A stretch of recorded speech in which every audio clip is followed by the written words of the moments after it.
अपनी दुल्हन के कमरे में जाने से पहले मैं अपने दोस्तों के साथ बैठा था। वो अजीब अजीब बातें कर रहे थे, कुछ मुझे मशवरे दे रहे थे और कुछ ऐसी बातें कर रहे थे जिस पर मुझे गुस्सा भी आ रहा था। क्या वो मुझे छोटा बच्चा समझते थे? एक ने कहा कि तूने पसंद की शादी तो कर ली है, पर मुझसे पूछ, तूने बहुत बुरा किया क्योंकि अब तुझे सारी जिंदगी अपनी पत्नी के नखरे उठाने पड़ेंगे। ये पसंद से आई हुई पत्नियां जो है ना, इंसान को बड़ा परेशान कर देती हैं। यही अगर अरेंज मैरिज वाली होती तो इतना मामला नहीं होता। दूसरा कहने लगा कि आजकल सब लड़कियां ऐसी हैं, चाहे अरेंज मैरिज हो या लव मैरिज, आदमी को जलील ही करती हैं। लेकिन अगर आदमी में दम हो तो फिर उसको कोई भी परेशान नहीं कर सकता।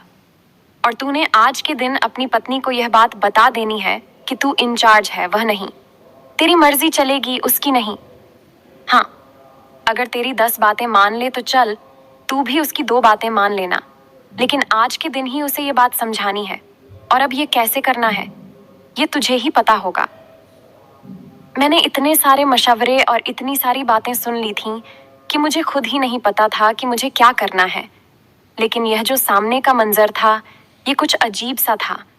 वह जमीन पर झुककर न जाने क्या कर रही थी। जैसे ही मैंने उसे पुकारा, मैंने कहा कि नीमरा क्या बात है, तो वह कहने लगी कि आप बाहर जाइए, मुझे दुल्हन की तरह बैठने दें। वह जिस तरह से बोली थी, मैं हैरान रह गया। मैंने कहा कि तुम्हारी आवाज को क्या हुआ? तो उसने कहा कि मेरे गले में कोई चीज फंस गई थी, आप जरा बाहर जाइए। उसने मुझे बाहर निकाल दिया और कहा कि अब दरवाजा बजा कर आना।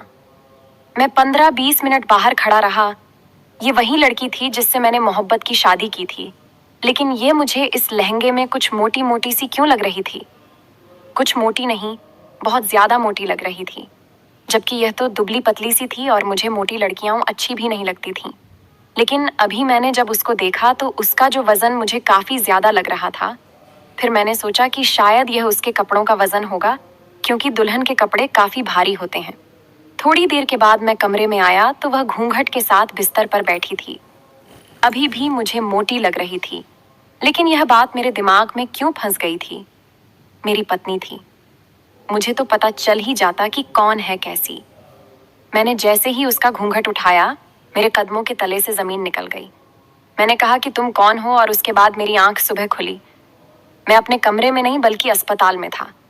हाँ, मेरे सारे रिश्तेदार, मेरे दोस्त यार, सब हंस रहे थे। वह कह रहे थे कि शादी की सुबह तो लड़कियां अस्पताल जाती हैं, ये पहला दूल्हा है जो खुद ही अस्पताल पहुंच गया। मेरी इतनी बेइज्जती हो रही थी कि मैं क्या बताऊं। वैसे तो सब लोग मजाक ही कर रहे थे, लेकिन फिर भी मेरे बारे में यह बात हो रही थी। मैं घर में अकेला ही रहता था। मेरा इस दुनिया में कोई भी अपना नहीं था। रिश्तेदार थे लेकिन अपने नहीं थे। फैमिली नहीं थी, माँ बाप इस दुनिया में नहीं थे, और रिश्तेदारों में भी ज्यादातर दोस्त थे। जैसे ही मेरी आंख खुली, मैं यह सोचकर परेशान होने लगा कि कहीं उन्होंने भी वह मंजर तो नहीं देख लिया जिस मंजर को देखकर मैं बेहोश हुआ था। तब एक औरत ने कह दिया कि तुम यहाँ पर बेहोश पड़े हो, तुम्हारी पत्नी इतनी शर्मीली है कि वह किसी के सामने भी नहीं आ रही है। कह रही है कि बस तुम्हें अंदर भेज दें। अब तुम्हें होश आ गया है तो थोड़ी देर अपने आप को संभालो और उसके बाद जाओ। तुम्हें बुला रही है, तुम्हारे लिए बेचैन हो रही है, और हम लोगों ने भी अपने अपने घर जाना है।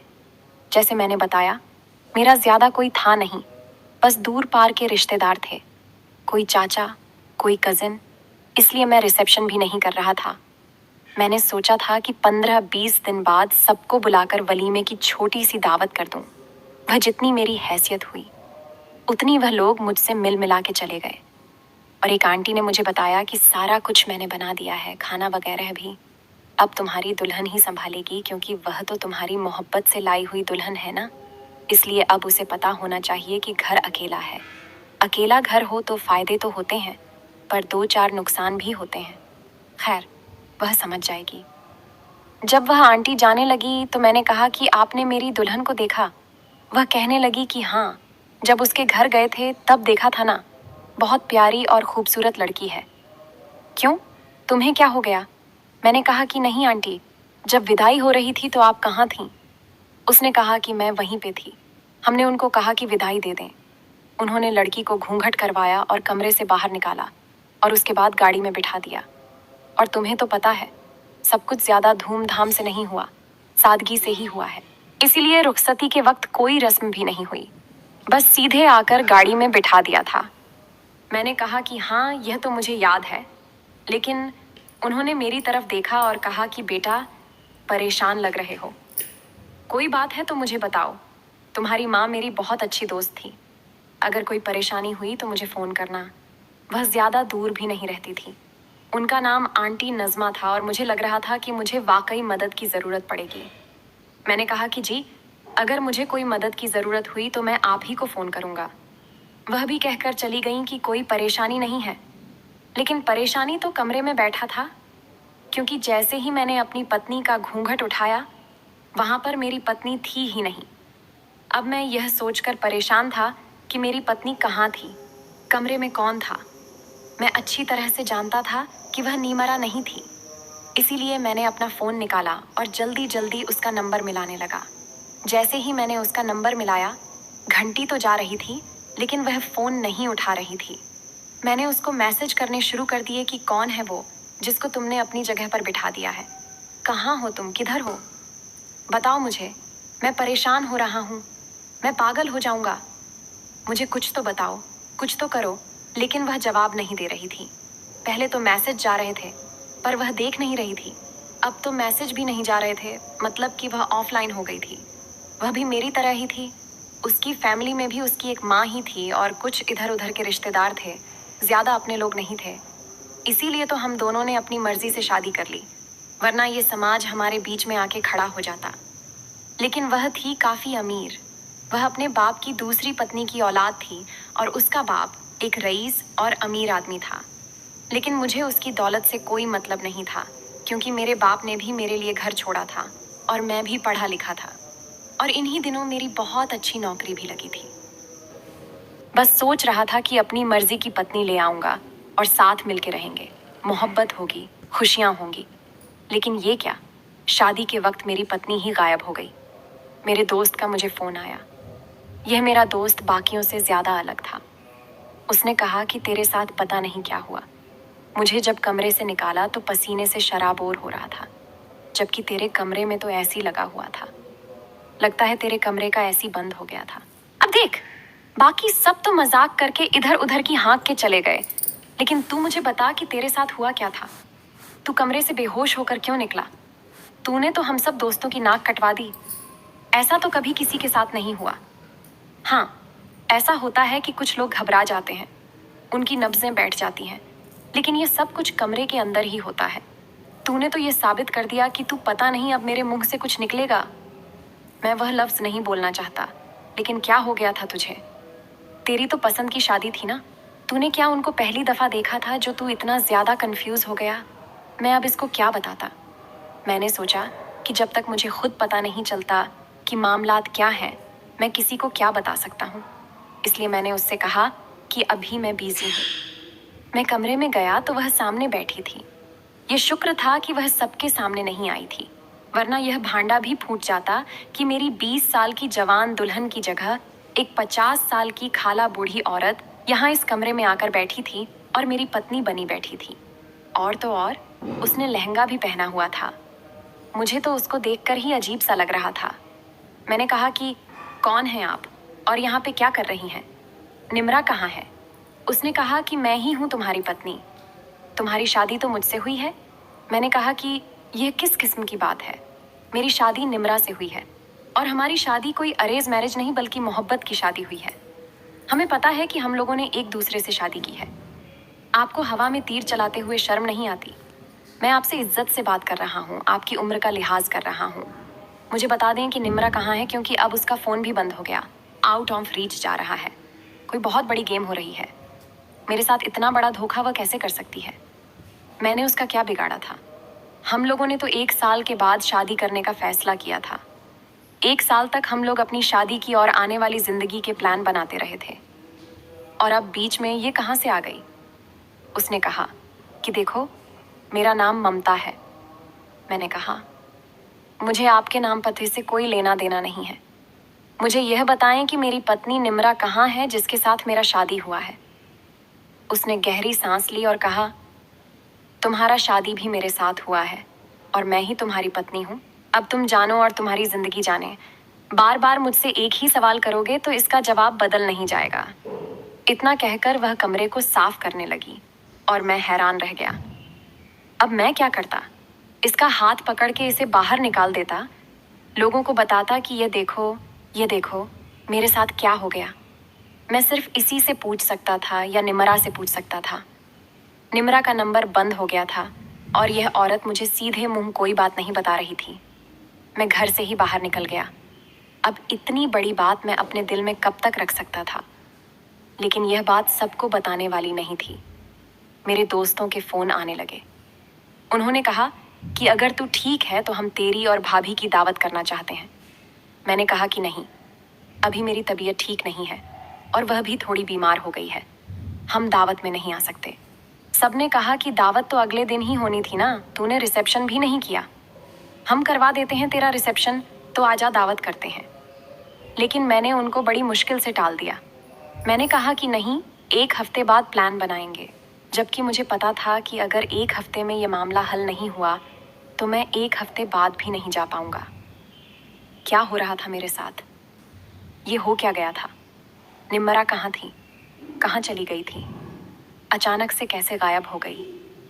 ऐसे गायब हो गई जैसे कभी थी ही नहीं। कहीं मैं पागल तो नहीं हो गया था? कहीं मैंने इसी औरत को निम्रा तो नहीं समझ लिया था? कहीं यही तो वह औरत नहीं थी जिसके साथ मैंने मोहब्बत की थी और मुझे यही औरत नीमी जैसी खूबसूरत लगती थी? क्या मेरा दिमाग इस हद तक खराब तो नहीं था? नहीं, ऐसा नहीं हो सकता था। मेरे माँ बाप इस दुनिया में नहीं थे, लेकिन इसका मतलब ये नहीं कि मैं कोई पागल था। जब मैं वापस घर आया तो घर का माहौल देखकर मैं हैरान रह गया। क्या ये मेरा घर था? घर को इतनी अच्छी तरह से सजाया गया था, चमकाया गया था, साफ किया गया था कि मैं हैरान रह गया था। क्योंकि मैं यहाँ पर अकेला रहता था, मुझे तो ऐसे लग रहा था कि जैसे मैं घर में नहीं बल्कि जन्नत में आ गया हूँ। इतनी अच्छी खुशबू आ रही थी और एक खुशबू नहीं आ रही थी। एक तो घर की सफाई सुथराई की खुशबू थी और दूसरी खाने की खुशबू थी। जब से मैं बेहोश हुआ था उसके बाद से मैंने कुछ भी नहीं खाया था। सिर्फ आंटी ने मुझे एक जूस का गिलास ही पिलाया था, तो मुझे बहुत भूख लगी हुई थी। मैंने देखा तो उसने सामने टेबल पर खाना लगा दिया था। यूं समझो कि खाना लगाया नहीं, खाना चुन दिया था। ऐसा लगता था कि कोई शाही दावत है। मैं हैरान रह गया। मेरा तो मूड था कि मैं न तो इससे बात करूंगा और न ही इसका बनाया हुआ खाना खाऊंगा। ये मुझे कहेगी कि खाना खा लो तो मैं कहूंगा कि मुझे भूख नहीं है और मुंह बना के कमरे में चला जाऊंगा। लेकिन जैसे ही उसने कहा कि खाना खा लो तो मैंने कहा कि हाथ मुंह धो के आता हूँ। मैं हाथ मुंह धोने गया तो मेरा बाथरूम भी चमक रहा था। अरे, बाथरूम से तो मुझे आज तक खुशबू नहीं आई थी, लेकिन अब यहाँ से भी खुशबू आ रही थी। उसने तो एक ही दिन में मेरे घर को जन्नत बना दिया था। खैर, मैं बाहर आया और वो मेरे लिए खाना निकालने लगी। मैंने कहा कि मैं खुद ले लूँगा। जब मैंने खाना खाया तो मैं हैरान रह गया। इतना लजीज खाना। ये औरत थी या कोई जादूगरनी? क्या इसने ये घर जादू से साफ किया था और ये खाना भी जादू से बनाया था? क्योंकि इतना लजीज खाना तो मैंने आज तक नहीं खाया था। मुझे वो दिन याद आया जब मैं और निम्रा एक कैफ़े में बैठे थे और वो कहने लगी थी कि मुझे तो खाना बनाना नहीं आता। मैंने कहा कि तुम मजाक कर रही हो, तो उसने कहा कि नहीं, मुझे खाना बनाना नहीं आता। मुझे खाना बनाने की क्या ज़रूरत है? घर में नौकरानी थी, वही खाना बनाती थी या फिर अम्मी खाना बनाती थी। मेरा कभी इस तरफ ध्यान ही नहीं गया। मैंने कहा कि फिर खाना कौन बनाएगा, क्योंकि मेरे घर में भी और कोई औरत नहीं होगी। तो उसने कहा कि कर लेंगे कुछ ना कुछ। आजकल तो ऐसे ऐसे होटल हैं, अच्छे अच्छे खाने होते हैं, साफ सुथरे तरीके से बनाए जाते हैं। ऑर्डर कर लेंगे, थोड़ा बहुत मैं सीख लूँगी, थोड़ा बहुत तुम सीख लेना, कभी तुम बना लेना, कभी मैं बना लूँगी। मैंने उसे समझाया कि सीखने से वो वाले खाने तो नहीं बनाने आते ना, जो अच्छे वाले खाने होते हैं, जैसे निहारी, बिरयानी, नरगिसी कोफ्ते। तो उसका कहना था कि वो खाने तो मेरी माँ को भी नहीं आते थे, तो मुझे किसने सिखाने थे? ये तो शाही खाने होते हैं। लेकिन आज हमारे इस टेबल पर यही खाने पड़े हुए थे। मेरी इस बूढ़ी बीवी ने, वो मेरी बीवी ही थी, उसने नरगिसी कोफ्ते भी बनाए थे और निहारी भी, और बिरयानी तो लाजवाब थी। मैंने इतना पेट भर के खाना खा लिया कि मुझे लगा कि मेरी तबीयत ज़्यादा खाना खाने की वजह से ही कहीं ख़राब ना हो जाए। इसके बाद उसने मुझे ग्रीन टी पिलाई और जब मैं कमरे में गया तो बिस्तर पे लेटते ही मुझे नींद आ गई। लेकिन बीच रात मेरी आंख खुल गई ये सोच के कि कहीं वो मेरे पास तो नहीं लेटी। पर जब मैंने देखा तो वो मेरे पास नहीं लेटी थी, वो सोफे पर सो रही थी। मैं उठकर बाहर चला गया। उसने सारे बर्तन भी धो दिए थे और किचन भी साफ किया था। सुबह नाश्ता भी मुझे ऐसा ही मिला। मेरे सारे कपड़े भी धुले पड़े थे और इस्त्री भी हुए पड़े थे। एक हफ्ते के अंदर उसने मेरी इतनी खिदमत की थी ना, अच्छे अच्छे खाने बनाए, इतने अच्छे नाश्ते बनाए कि मैं हैरान रह गया। और मैं दिल में ये सोचने लगा कि कहीं से निम्रा वापस आ जाए और इस औरत को हम लोग घर संभालने के लिए रख लें। अगर ये कहेगी कि मुझे 50,000 तनख्वाह चाहिए तो मैं उसे 50,000 तनख्वाह भी दे दूंगा। लेकिन मेरी निम्रा कहाँ है? मैं बार बार उसका नंबर मिला रहा था, बार बार उससे राब्ता करने की कोशिश कर रहा था। मेरे पास जो भी रास्ते थे मैंने सारे इस्तेमाल कर लिए थे। यहाँ तक कि मैंने ईमेल भी किया, नंबर पे भी बात करने की कोशिश की, लेकिन न जाने वो कहाँ गायब हो गई थी। मैंने दोबारा से इस औरत से पूछने की कोशिश की कि ये सब क्या है, मुझे बता दो। उसने कहा कि आप जितनी दफ़ा भी पूछेंगे मेरा जवाब नहीं बदलेगा, इसलिए बार बार मुझे इम्तिहान में न डालो।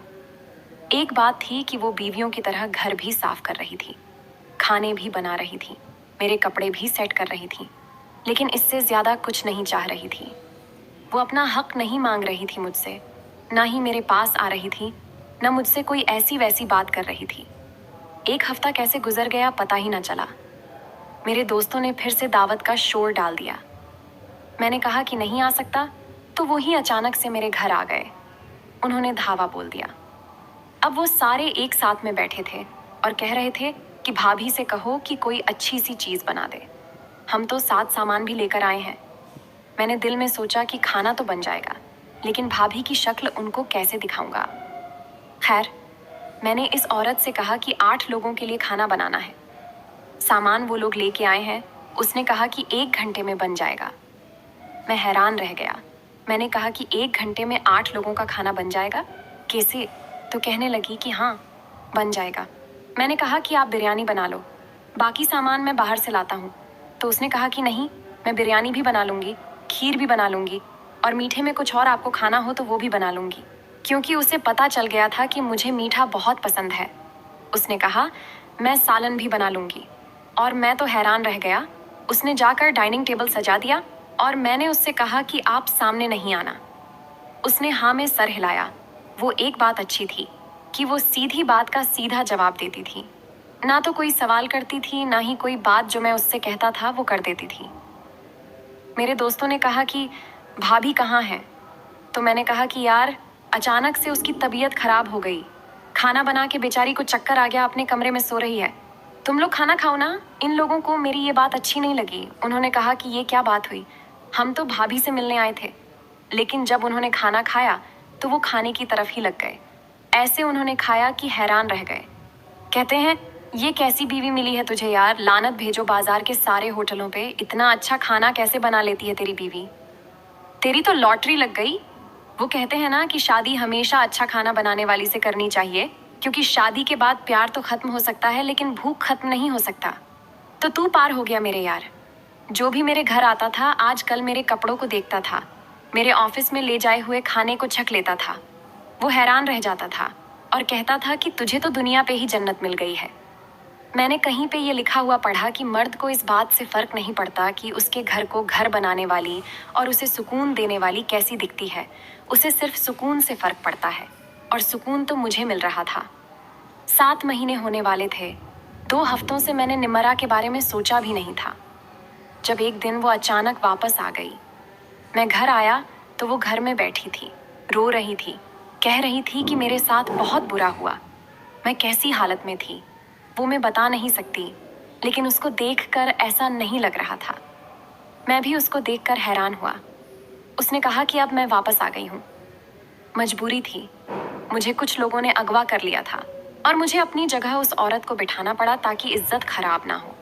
और उसको भी मैंने ये कहा था कि किसी को कुछ ना बताना। लेकिन अब मैं वापस आ गई हूँ। मुझे पता नहीं क्यों ऐसा लग रहा था कि वो झूठ बोल रही है। उसकी कोई भी बात, उसका कोई भी बयान, उसकी किसी भी बात का जवाब वो साबित नहीं कर पा रही थी। कौन ऐसा अगवा करता है जो 7 महीने तक उसे अगवा करके रखता और उसके बाद अचानक से छोड़ देता है? मैंने कहा कि तुम इतने दिनों से कहाँ पे थी? उसने मुझे कुछ नहीं कहा। तो मैंने कहा कि तुम ठीक हो? उसने कहा कि मैं बिल्कुल ठीक हूँ, जैसी गई थी वैसी ही वापस आई हूँ। किस किस्म की बातें कर रही थी? खैर, वो बूढ़ी ममता ने जाने की तैयारी कर ली। उसने कहा कि मुझे कहा था कि तुम अपना मुंह ना खोलना, बस चुप करके रहना। वो वहां से जा रही थी और मुझे अजीब सा लग रहा था। जाते जाते उसने मुझे एक बात बताई। उसने कहा कि पता नहीं मैं ये बात आपको क्यों बता रही हूँ, लेकिन आप अच्छे आदमी हैं, इसलिए मैं आपको ये सब कुछ बता रही हूँ। उसका पहले किसी और के साथ चक्कर था और उसने कहा कि अगर तुमने शादी की तो तुम्हें मार दूंगा और तुम्हारे होने वाले शौहर को भी। इसलिए उसने कहा था कि तुम 7 महीने मेरे साथ बाहर के मुल्क में गुजारो। जब मेरा दिल भर जाएगा तो मैं तुम्हें वापस भेज दूंगा। ये उसी के साथ बाहर के मुल्क चली गई थी और मुझे यहाँ बिठा के गई थी। अब उसका दिल भर गया तो उसने वापस भेज दिया। झूठ बोल रही है, ये अगवा नहीं हुई है। मैं हैरान ही रह गया।